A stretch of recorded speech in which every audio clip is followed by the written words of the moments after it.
When life gets unpredictable, preparation matters. In medicine, it's all about staying alert, ready for whatever comes through the door. On the road, it's no different. That's why Volvo designs vehicles to help anticipate risk, reduce harm, and protect lives. The Volvo XC90's advanced safety systems inspire confident decisions wherever the road takes you. The Volvo XC90, for life. Proud sponsor of the Pit Podcast. Learn more at volvocars.ca/safety. Well, what does it take to get you removed from downtown during a protest? Our next guest has encountered that fate. Rabbi Adam Scheier joins us on the line. Rabbi, welcome to the program. Hello, good morning. Thanks for having me. Now, listen, your story has come to my attention this morning from multiple people that have sent over this story. And I want you to tell our listeners here, this is yesterday, right, in downtown Montreal. Why don't you tell our listeners what happened to you?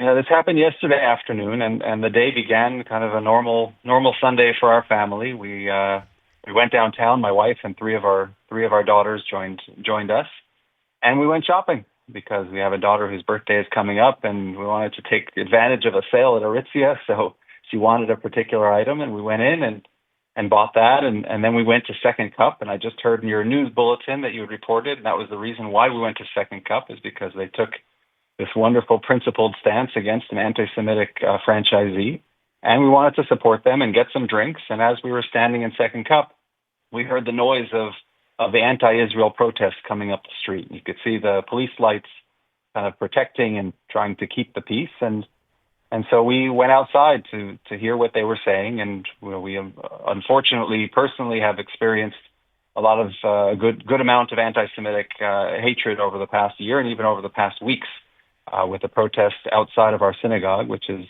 another story. And so we wanted to hear what they were saying, to record, maybe to stand in witness to some of the hatred that's being spewed in the streets of our city. And so we stood there. I did not engage anyone, did not exchange one word with any of these protesters, with really anyone else other than my own family members. I didn't speak. And as I was standing there, a policeman approached me and asked me to keep on moving. And I looked around in disbelief. I wasn't sure why he was talking to me. I hadn't initiated, hadn't spoken, hadn't done anything. And he said, because we don't want something bad to happen. So what do you mean? He said, well, we don't want a fire to start between the two sides. And I was really in disbelief. There were probably more than 100 people standing there on all sides of the streets. I was standing on the sidewalk and looking around, and many of them had their phones out just like I did. Were recording what was happening. It just happened to be that I was the only one wearing a kippah who was visibly Jewish. And in that moment, there was this sinking feeling of, is this really happening? I challenged him on this. And I said, why are you asking me? And he said, he really was about keeping the peace and not wanting to start something, not wanting to start a fire. And I thought, they brought the wood, they brought the matches, they brought all the conditions for the fire. I'm standing here shopping with my family, sipping from a hot chocolate. And I'm the one being asked to move along because for some reason my presence is triggering to the protesters. So devastating. So can I ask you, in that interaction with the police officer, do you feel, because I would imagine maybe the officer, his heart may have been in the right place because he did not want anyone to get hurt. Now, of course, to me, it's unbelievable that the person not doing anything wrong would be asked to leave. But just in that interaction, did you get a sentiment on what was behind the demand for you to leave? I can only imagine and put myself in his shoes, and I have the deepest respect for police and for anyone who chooses to go into that line of work. I know it's not easy. I know it's not simple, and you're often brought into conflicts that you didn't wake up that morning wishing that you were part of that. But there you are. I imagine it was trying to get to the end of the day without having any type of conflict or any further work to do. But ultimately, his job, in my mind, is to protect a citizen like me and not to ask me to move along. If Yeah, if you'll allow me to share, just Please. it happened a few weeks ago. A group of protesters came to our synagogue, and this is a story for another time, but a similar incident in that they were protesting an event, but really they were there to try to block access to the synagogue. And in those interactions, and in all of my interactions with protesters, I have spoken 5 words in entirety. Yeah. And those 5 words were after I started to walk on the sidewalk towards my synagogue to enter to officiate at a community event. And one of the protesters, he dipped his shoulder and rammed it into mine. And I turned to him. He was masked. I don't know who he is. And I said, "Don't you dare touch me." Those are the only 5 words that I have said to these protesters in this entire period. And so there I was at this event, and it was the end of the night. There were probably about 20 protesters still there. And I was standing outside, again, not speaking, just standing on the property of my house of worship. And one of the policemen came up to me and they said, "Rabbi, would you please go inside?" I said, "Why?" He said, "Because if you go inside, then they'll go away." And I said, "Well, why don't you ask them to go away?" And he said, because you're reasonable. And I said to him, "Well, because you think I'm reasonable, and I imagine you're reasonable, let me ask you a question, a reasonable person to another reasonable person. I live nearby. They'll be able to see me walk in the door of my house. You've heard what they've been saying to me all night. They've been telling me to go back to my country. They've been calling me a terrorist. They've been calling me a Nazi. They've been calling me a dog. They've been calling me a genocide supporter. If you were me, would you want these people to know where you live and where your children are sleeping?" And the policeman said, "You're right.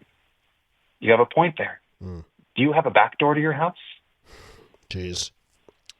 And that's where I feel we are. That's the devastation, is that we have ceded so much space in our society to people who are spewing messages of hate and supporting terror groups. And here we are. I'm just trying to shop downtown, a Canadian citizen, taking my beautiful family to enjoy a day of our once wonderful city, and still yet to be wonderful city. But right now we are in a tough place. Rabbi, listen, if you'll allow me, I'm playing some audio right here. I'm going to play some audio right here of the Prime Minister, because he was speaking this morning at that NATO conference that's been in Montreal over the last few days. He spoke about the violence that was seen in Montreal over the weekend. Stay on the line while we play this audio. Here's the Prime Minister of Canada just moments ago. I need to begin by once again reiterating that what we saw in the violence and the riots on Friday night are absolutely unacceptable. As a democracy, as a country that will always defend the freedom of speech, it's important for people to be able to go out and protest and express their anger, their disagreements in free and comfortable ways. But there is never any room for anti-Semitism, for hatred, for discrimination, for violence. We expect all those responsible to be pursued and punished under the full extent of the law, and we expect the authorities to do their work. So that's the Prime Minister just moments ago speaking this morning at that NATO conference. Rabbi, I don't know if you have a reaction now to the Prime Minister and maybe how he's handled all of this, everything that you've outlined, all of the incidents we've seen over and over again. Listen, I deeply agree with his statement that we expect the authorities to do what is necessary. I will disagree with his observation that there's never any room in our society for these kind of actions and this kind of violence and this kind of speech, because there is room, and we've made room, and our society has made room. And it hasn't just been a year; it's been years and years and years of our community adjusting our behavior, paying who knows what to secure ourselves, to have just so that we can worship and live in safety and security. The funding that our community has to undertake in order to just keep ourselves safe is extraordinary. That's a tax that's not borne by other communities and not borne by society at large. That's what we undertake ourselves. And we have, in the past number of years, in our synagogue, we've adjusted the times of our service because we've been told and we've been advised by the police that there are anti-Israel protests taking place. And so it would be best if members of your community are not outside on the streets during this hour and that hour. is going back years and years. We've been living like that. So there's never any room in society. I disagree. We have made room, and now is time to make sure that there is no room. The encampments, what's happening on our campuses, our students being called. One of the students I just heard this morning, one of the students last week was offered a pamphlet by an anti-Israel protester. And when he refused to take the pamphlet, he was called a Nazi scum. This is happening on our publicly funded campuses in our city. And the room has been made.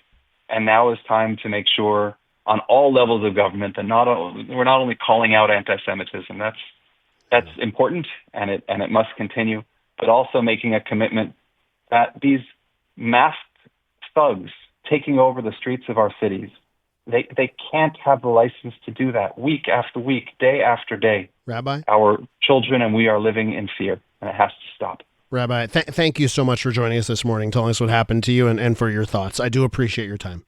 Thank you for having me.